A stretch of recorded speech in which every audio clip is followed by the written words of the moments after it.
ville s'arrêtait à ses fortifications, puis quand elle s'est agrandie de la ceinture urbaine, il y avait autour de la ville des terres communes partout.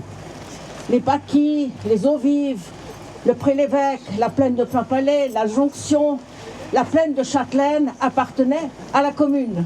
C'était des biens communaux où paissait le bétail, où on faisait la fête, où on s'entraînait au tir militaire, qui étaient des espaces communs. Ces espaces communs ont disparu progressivement. Ce qui a subsisté, ce sont les grands domaines qui bordaient le lac, qui bordaient le Rhône, qui étaient sur les hauteurs du plateau de la Servette, de la Forêt, des Franchises, du Petit Saconnet.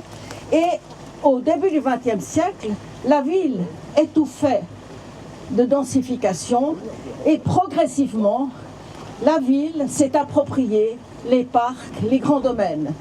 La grange a été offerte, les Eaux Vives achetées, les parcs de la rive droite, Montrepos, etc., échangés avec la Confédération.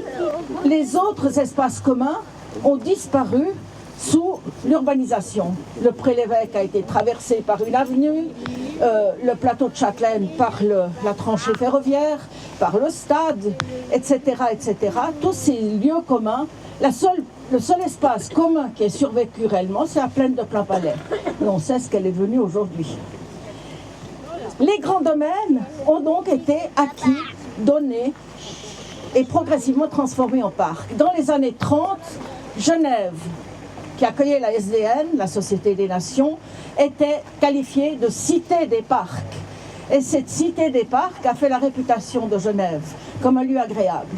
Or, depuis la Deuxième Guerre mondiale, on n'a pratiquement créé que des tout petits parcs. Le petit parc des Acacias, le petit parc de l'université Unimail, etc. Mais aucun des grands domaines n'a pu être transformé en parc, comme l'avait été Geisendorf ou comme l'avait été le parc des Franchises. Si bien que ce parc, qui est disponible à la vente depuis une quarantaine d'années pratiquement, a été visé par les habitants, par les conservateurs du patrimoine, par les historiens, pour en faire un parc public. Et on a à chaque fois échoué. On a commencé dans les années 90 avec l'école d'architecture, avec Daniel Marcot qui habitait le quartier, regretté Daniel Marcot qui est enterré au cimetière de Châtelaine. Et on a toujours échoué.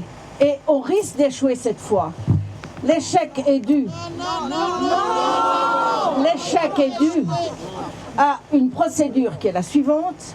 L'État s'est proposé à l'achat il y a quelques mois et pendant 6 mois, les services du département d'Haute-Gers ont examiné la possibilité d'en faire un parc public. Et c'est au Conseil d'État que la majorité, les dames de droite, pour aller vite, ont refusé d'entrer en matière. Et c'est alors qu'il a été fait appel à Mme Perler, à la ville, pour voir si elle pouvait relayer ce défaut d'engagement d'un Conseil d'État de droite qui ne voulait pas faire ce pas. Et ce n'est pas l'échec de la passerelle qui les a incités, c'est vraiment les conseillers municipaux de la droite qui ont suivi leurs conseillères d'État et qui ont dit non. C'est absurde, ça n'a pas de sens. Et vous voyez qu'actuellement, tout ça est environné d'immeubles qui reste cet extraordinaire parc du bord du Rhône qui offrirait une promenade continue jusqu'en ville. Et c'est la raison pour laquelle je vous propose de continuer la bataille pour qu'on gagne cette bataille. Merci.